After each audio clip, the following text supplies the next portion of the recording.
start.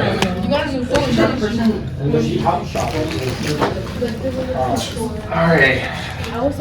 Let's call on Marco. Marco, what'd you put for the DNA? Who was your woman in history? Tell us 3 facts about her. So my woman was Susan B. Anthony, and 3 facts about her are that she never married anyone, she voted illegally once and got sent to jail, and she lived 86 years and she died from heart failure. What is she mostly known for?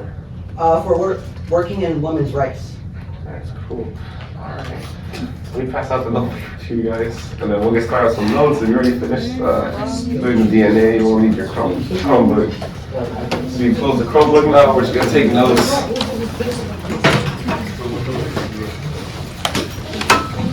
I'm gonna sit over there, guiding someone to probably the answers. He says that I forget what they say.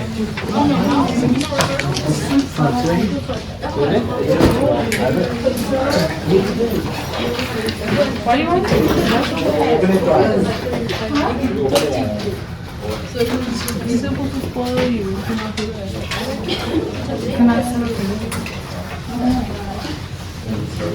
I got you.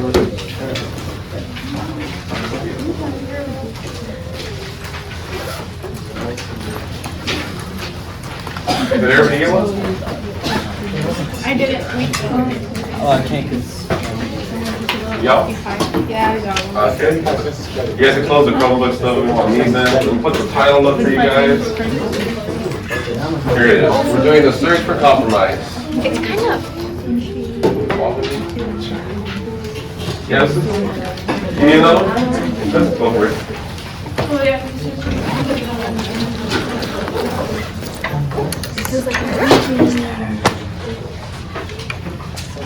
Yeah. Does anybody else need a pencil?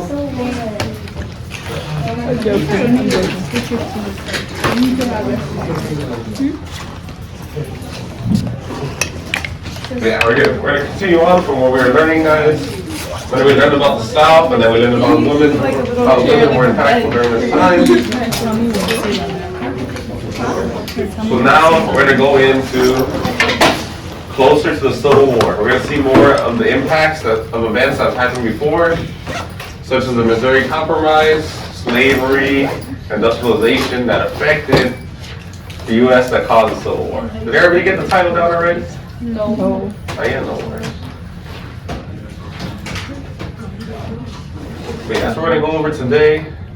Got a couple good videos to show.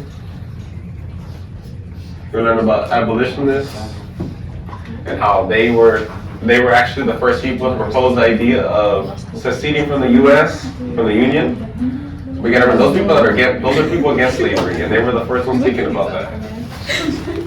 And later on, we see that the South, they actually secede, but they are for slavery. All right, everybody got that down there? All right. Here are the questions for today. This is what are the fugitive slaves? Who was known to help slaves escape through the Underground Railroad? And when the Kansas, Nebraska Act, why did the Kansas, Nebraska Act upset the North?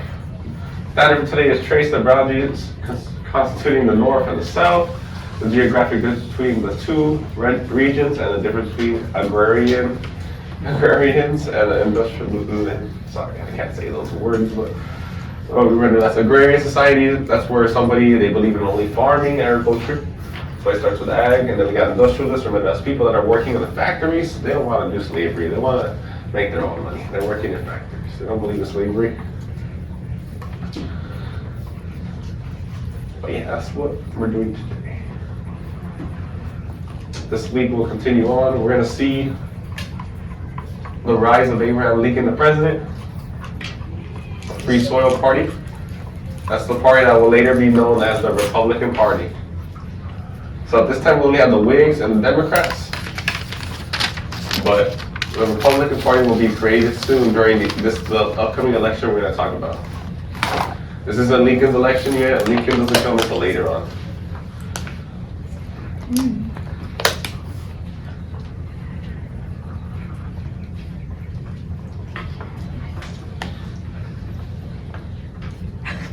Yes. Did anybody do anything during spring break? Yeah? Move the room. Clean.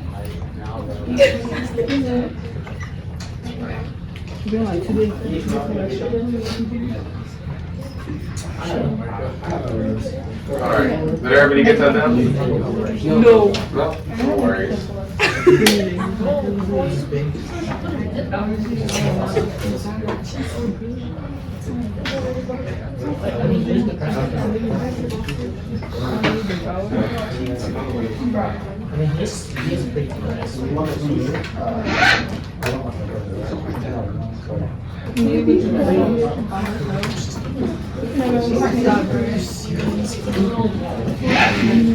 Alright, did everybody get that down? No? Alrighty, no worries. We got some time.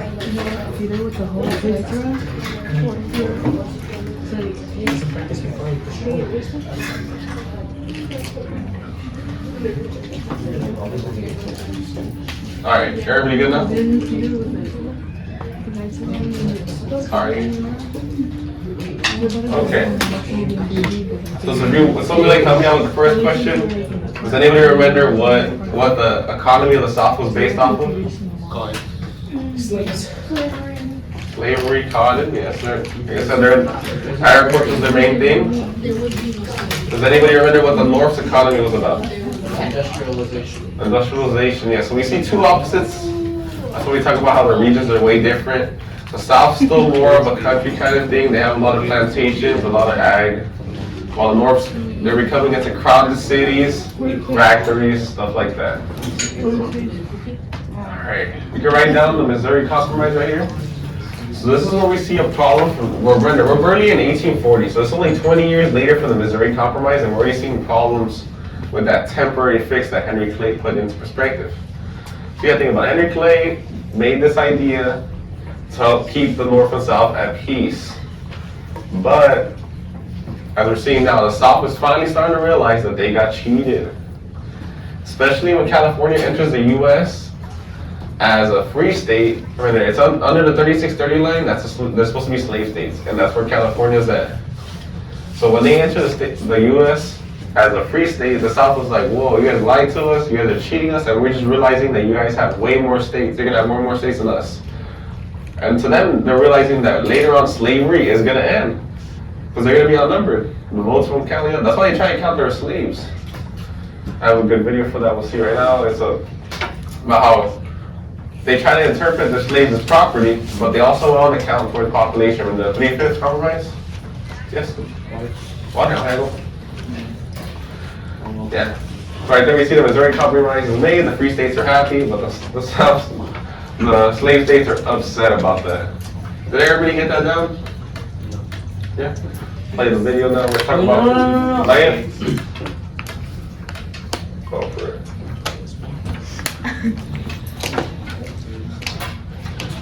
You play the video right now. Yeah, talk about a little runner. Henry Clay, you guys ever heard from the Three Favorite Sons? John Quincy Adams, Andrew Jackson, Henry Clay. Alright, now everybody got that done? Okay. Need it, Brendan? A little bit. Just A little more, alright.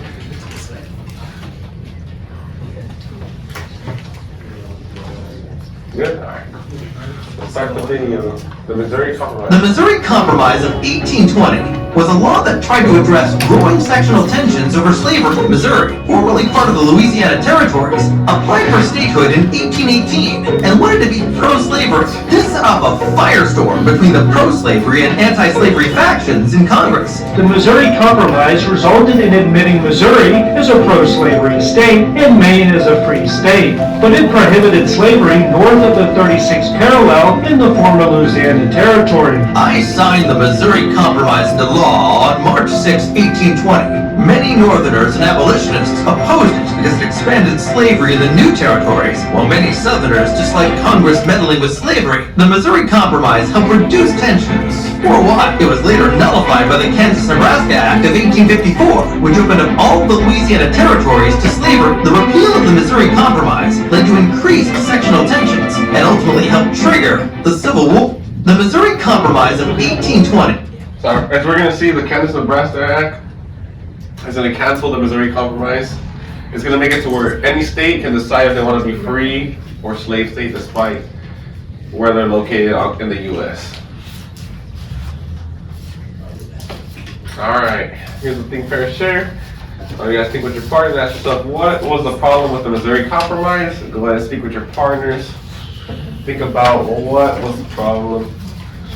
Man, this is the 3630 line. There was more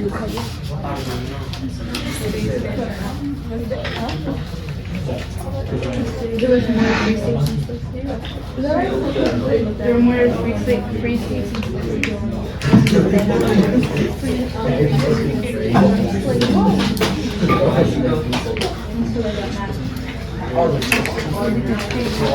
Wait, I don't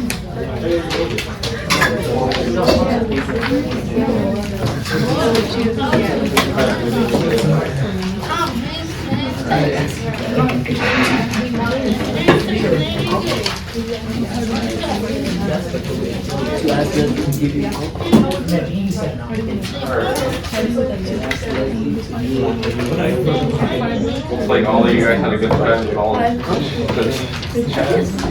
Alright. Would anybody like to volunteer before I call on somebody? Oh, Dre, you want to volunteer? Okay, what do you think? The problem was that there were more free states than slave states. Yeah, so the South started to realize that they got cheated because there's going to be way more free states than there is slave states. At the time the South agreed to it, they thought this was a good deal, but they're seeing that in fact it wasn't a good deal. Alright. You guys can write that down. Remember, we're talking about how Texas was under the 3630 line. They told everybody, we're going to become a slave state. And that's what they were. That's what we're going to see later on the problem. So they enter as a slave state, but California does not enter as a slave state. Remember, they're both located in what is Mexico at that time. And the South thought, oh, we're getting this big territory, we're going to have way more states on our side, and we're going to be good. We're going to be able to be the North. We're going to be equal. We're going to have more population, and we're going to have more slaves. But that's not what happens. They in fact lose all that land that they thought they were going to get. That's why questions remain. What are we going to do with this new territory? All this right here is still not marked up. That's why later on, especially when California comes in, they got the California land rush, where they got people lining up. Go get your land, put your flag on it, that's yours. And that's what we see. That's why a lot of people, like I tell you guys, a lot of people are rich because they have family members alive during this time, and they're getting a bunch of free land. Can you imagine that today? Everybody would be lining up. The whole world would probably be lining up to get some free land.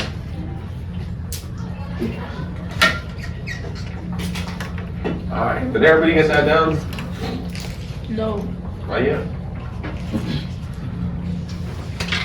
Questions still?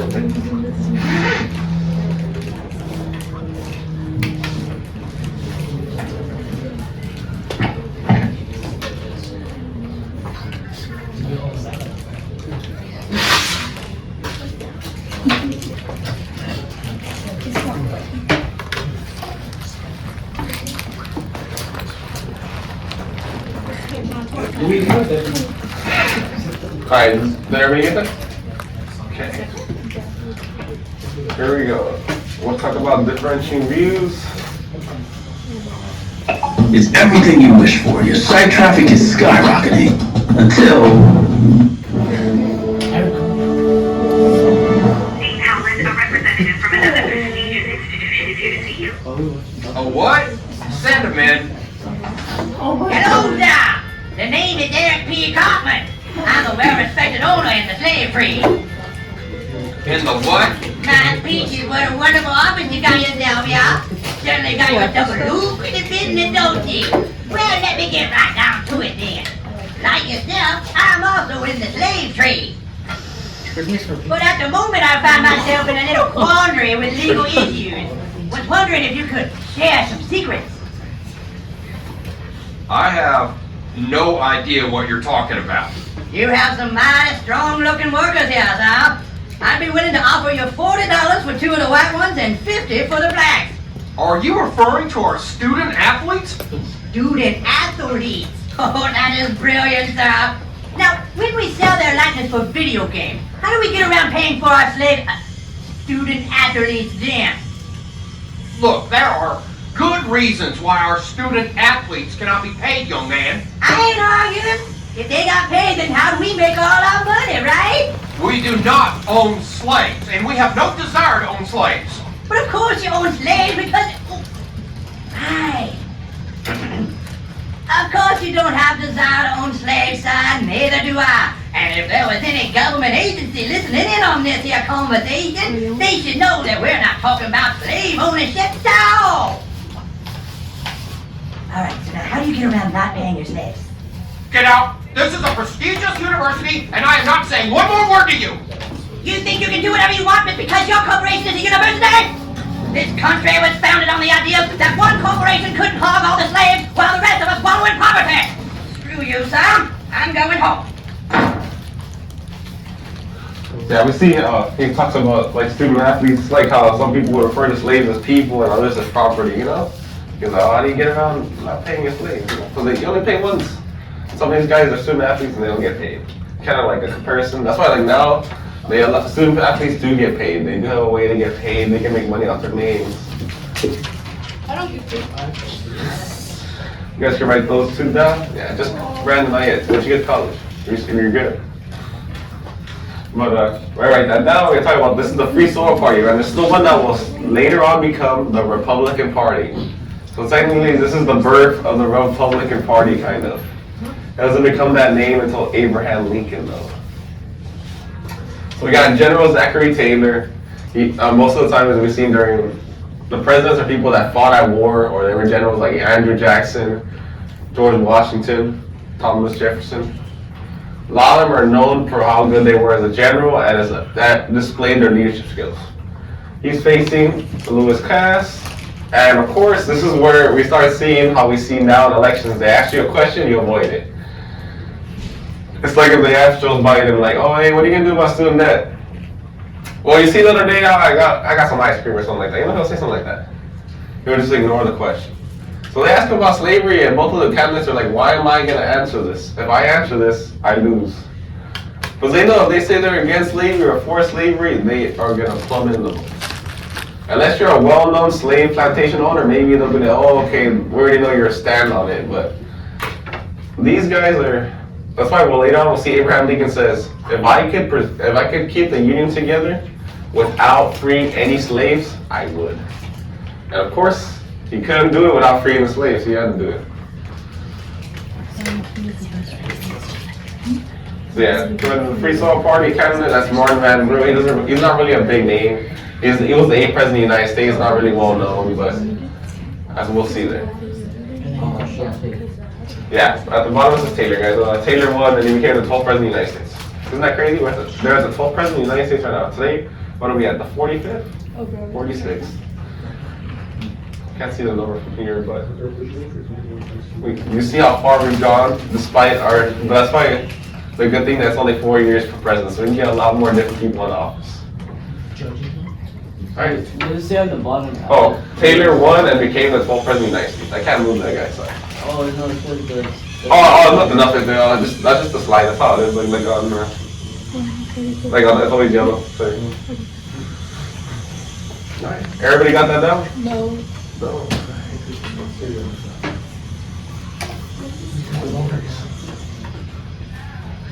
But yeah, that's the new president, Zachary Taylor. Again, as you see, not really well known as. Most presidents are known for how impactful they were during their time. Maybe they fought out a war or they did something crazy. That's why, like John Quincy Adams, he didn't really do anything, but he was the son of John Adams. He was in a scandal when he teamed up with Henry Clay. I don't know all the presidents. I only know the ones that are really, really important, or the ones that like JFK, Ronald Reagan. What did JFK? Got shot. No, but JFK was pretty. He was fighting for a lot of stuff that no people fight for today. All right. Okay, you guys write that down. Abolitionist. So now these are the guys I was telling you about earlier. These guys want to secede from the United States. Mostly Mr. Garrison right here, William Lloyd Garrison. He He's the one talking about, look, those guys like slaves, and we don't like slaves. Why are we with them? Let's leave. Let's leave those guys. We're not gonna cut off everything. And a lot of people agree with him, like, all right, let's leave the U.S., let's leave. But once he meets Frederick Douglass right here, he tells him, what are you doing? You shouldn't think like that. We should try to fix stuff and keep the Union together. Right, Abraham Lincoln has the same ideology. But so Frederick Douglass, at first he didn't like Abraham Lincoln, but once he starts getting to talk to him, he realizes that Abraham Lincoln has the same ideology as him. So Abraham Lincoln comes from a house of where? When he was little, his parents belonged to a church that was against slavery. So he didn't grow up in an environment where there were slaves around his house, somebody doing everything for him. He was the one doing all the labor. Yeah, we learned about William Lloyd. Harriet right here, she writes Uncle Tom's Cabin. I don't know if you guys have heard that book. You'll read it in high school. I don't remember what grade, because I just remember I read it though. Alright, everybody got that down? Alright. We're gonna learn about William Lloyd Garrison real quick.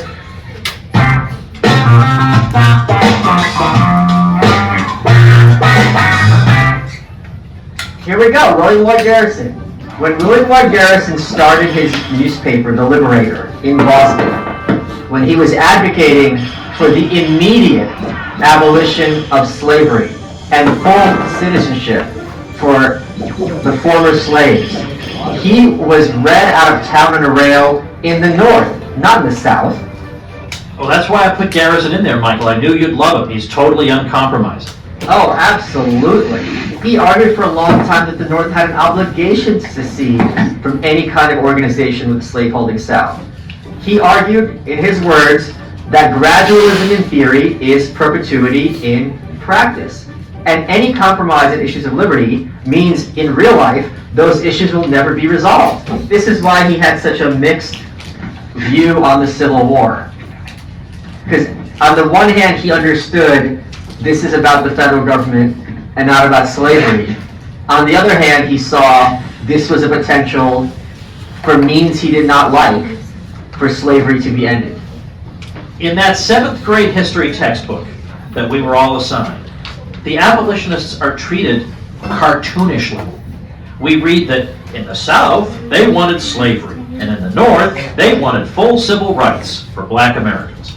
Well, when William Lloyd Garrison came along and advocated that very thing, he was nearly killed for that in Boston.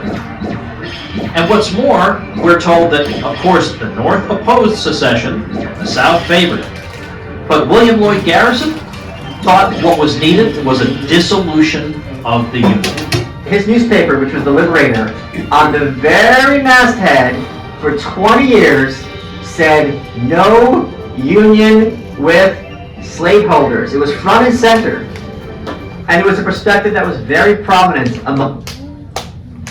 Yeah, that's what we see. He tells them, like, oh, why are we with these guys? They like slaves. We don't want to have slaves here. We want them to be free. So that's what you see where he starts advocating the idea of secession. A lot of people think it's the South. Think about it. We play the South as villains because they left the United States. But this guy's literally saying we should leave the United States. The people that want to free the slaves. Now we learned a little bit about Frederick Douglass and his origin. I learned in the Marine Corps, when I carried a rifle during the Vietnam War, that you always do what you... There you go. He was one of the most revered Americans of the 19th century. His story of personal triumph, humble origins to national prominence, is equal to or greater than that of Andrew Jackson, Abraham Lincoln, or Ulysses Grant. He never became a politician, but he spoke to presidents as an equal. His name is Frederick Douglass. Born a slave, Douglass never knew the exact date of his birth, never knew his father, never saw his mother after the age of 7. This wasn't uncommon at the time. Slave owners often made a point of separating families. Breaking family bonds increased dependence on the slave owner. Discipline was maintained through simple fear and destroying self-esteem. A slave could be punished for not working hard enough, but also for working too hard, or even for suggesting labor-saving ideas. Douglass experienced all of this and rebelled against it. As a teenager, he taught himself to read. This created a desire for freedom. When his owner discovered this disturbing development, he sent him to live with a local farmer, Edward Covey, who made extra money breaking the will of unruly slaves. Covey beat Douglas every week for 6 months, often for no reason. And it worked. Soon young Frederick gave up all hope of being free. The dark night of slavery closed in upon me, he later wrote. That all changed one hot August day in 1835. When Covey struck him, Douglas fought back. Where he found the courage he couldn't say, the two men struggled until Covey stumbled away, exhausted. Covey never laid a hand on Douglas again. The teenage slave had stood up for himself. He considered this the most important lesson of his life. Years later, he would tell this story when urging black men to enlist in the Union Army to fight the Confederacy. You owe it to yourself, he said. You will stand more erect and be less liable to insult. You will be defending your own liberty, honor, manhood, and self-respect. Douglas made his escape from slavery in 1838, slipping into the North disguised as a U.S. Navy sailor. At any point along the rail journey, his flimsy cover could have been blown. Displaying a confidence he didn't actually feel, he bluffed his way past suspicious conductors and runaway slave hunters. Once in the North, he joined the radical abolitionist movement and was quickly recognized as a powerful speaker and writer. The movement's leader, William Lloyd Garrison, burned the Constitution at his July 4th speeches. In Garrison's view, it legally protected slavery and was therefore irredeemable. But Douglas came to reject that. He believed that the Constitution was fundamentally opposed to slavery. Interpreted as it ought to be interpreted, Douglas said, the Constitution is a glorious liberty document.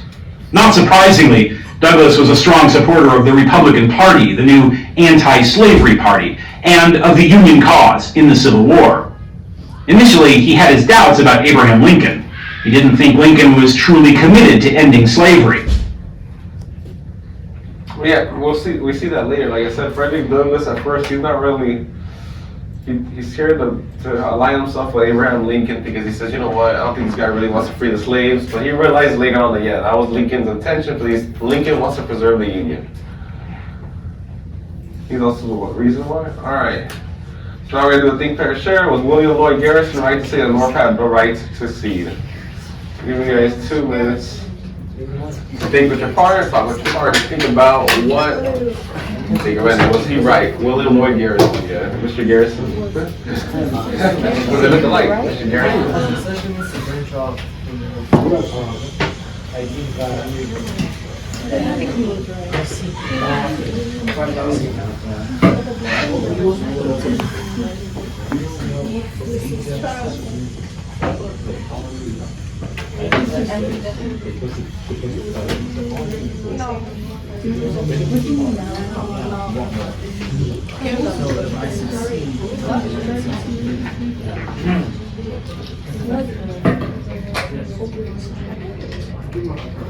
I treated to Netflix, which is already a lie. Hear me out, hear me out.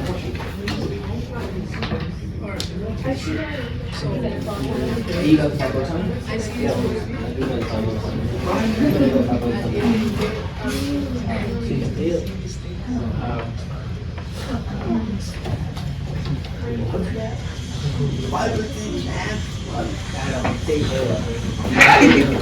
Alright.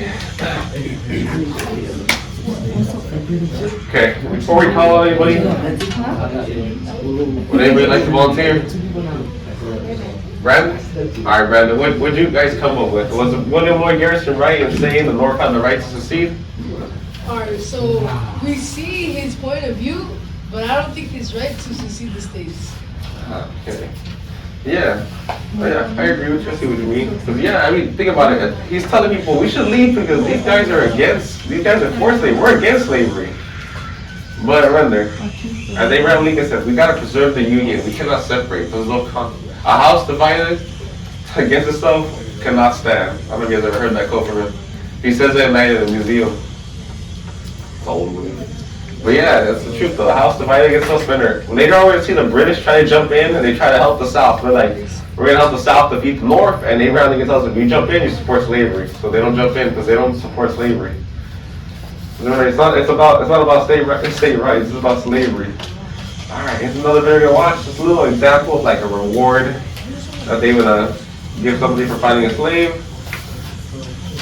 Well, let's pick up with the most controversial section of the Compromise of 1850, the Fugitive Slave Law. Now, longtime Crash Course viewers will remember that there was already a fugitive slave law written into the United States Constitution. So what made this one so controversial? Under this new law, any citizen was required to turn in anyone he or she knew to be a slave to authorities, and that made like every person in New England into a sheriff, and it also required them to enforce a law they found abhorrent. So they had to be sheriffs, and they didn't even get little gold badges. Stubble, can I have a gold badge? Oh, awesome, thank you. This law was also terrifying to people of color in the North because even if you'd say been born free in Massachusetts, the courts could send you into slavery if even one person swore before a judge that you were a specific slave. And many people of color responded to the fugitive slave law by moving to Canada, which at the time was still technically an English colony, thereby further problematizing the whole idea that England was all about tyranny and the United States was all about freedom. But anyway, the most important result of the fugitive slave law was that it convinced some Northerners that the government was in the hands of a sinister slave power. Sadly, slave power was not a heavy metal band or Britney Spears' new single or even a secret cabal of powerful slaves, but rather a conspiracy theory about a secret cabal of pro-slavery congressmen. That conspiracy theory is going to grow in importance, but before we get to that, let us discuss railroads.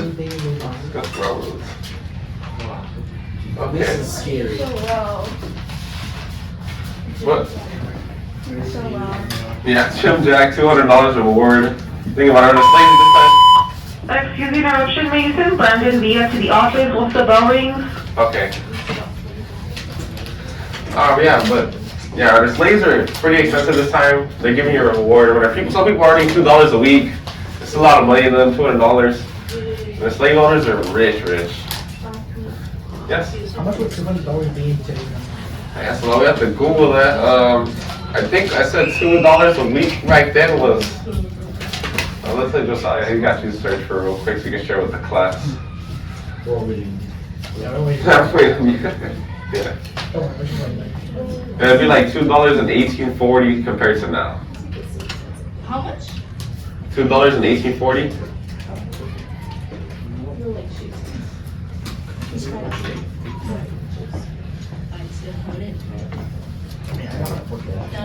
So maybe 16,000. I got 3,840. How'd you get 3,000? Because the profit, back in the $100 was $1,904. $1,904? Yeah, that probably sounds probably sounds pretty good. But yeah, around that much, so you can only imagine how much this $200 reward is. It's a lot of money to these people. But think about it, you think people are really gonna turn slaves in? You think people in the North are gonna turn slaves in? Of course not. These guys are even setting up campaigns to get money to free them. They want to free. People are buying slaves just to free them. And in the South, there is people that are black that have their own slaves as well, but we see that. Another one you're gonna write, this is the fugitive slaves, and then this is the definition. Don't worry guys, we only have one more slide to this for today. So we got the Fugitive Slave Act. As we see the picture right there, the North states refused to catch fugitive slaves. The South, that wasn't very cash money if you got Godzilla right there.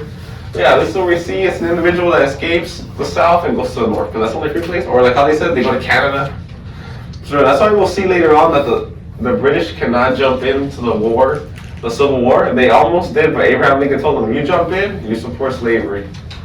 And that would have caused probably a bigger war. Remember, all the European countries are against slavery at the moment. They have abolished slavery.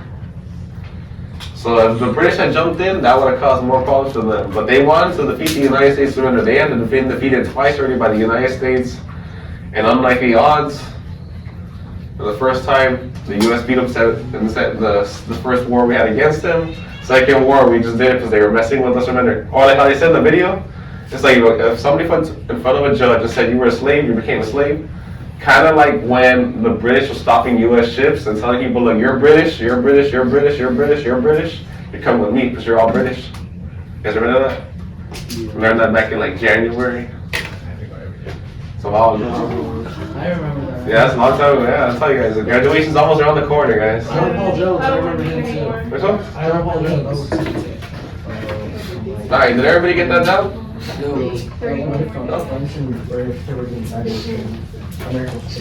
Yeah. Days are counting down, guys. Graduation's almost here. They should be excited. Days, minutes, hours, the long order clock. I like when they do the scene, it's like they put the little scene. I used to watch that show all the time. Alright, everybody got that down? Okay. Alright, exit took you guys 2 minutes to talk to your partner. What is the Free Soil Party? Free Soil Party, everybody. About it.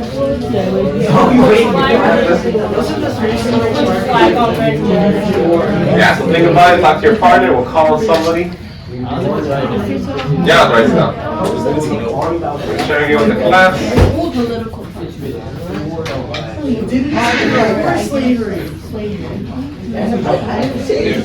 Yes, you did.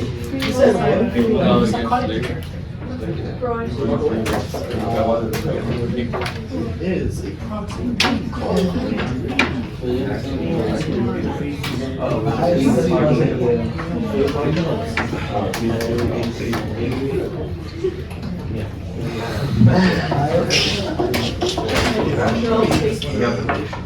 You got that?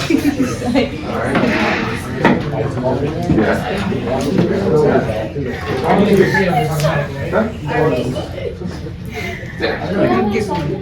Alright.